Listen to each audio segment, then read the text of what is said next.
ప్రజ్ఞాభక్తికి స్వాగతం. అన్ని మతాలు విశ్వాసాలకు ముఖ్యమైన ప్రార్థనా స్థలం ఆలయం.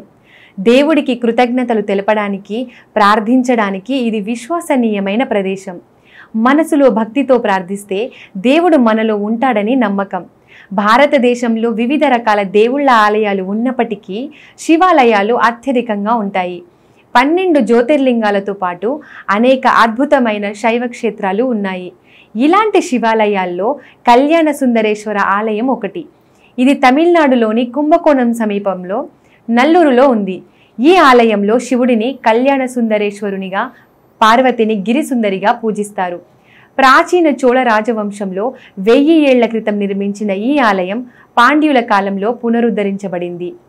ఈ కళ్యాణ సుందరేశ్వర ఆలయాన్ని ఇతర శివాలయాల నుండి భిన్నంగా ఉంటుంది. ఈ ఆలయాన్ని బ్లాక్ పగోడా అని కూడా పిలుస్తారు. ఇక్కడ 2 నల్లరాతి లింగాలు ఉన్నాయి. ఒకటి గర్భగుడిలో, మరొకటి ప్రవేశ ద్వారంలో ఉంది. ప్రతిరోజు ఉదయం 5 గంటలకు ద్వారం దగ్గర శివలింగాన్ని గంధపు పూతతో కప్పుతారు.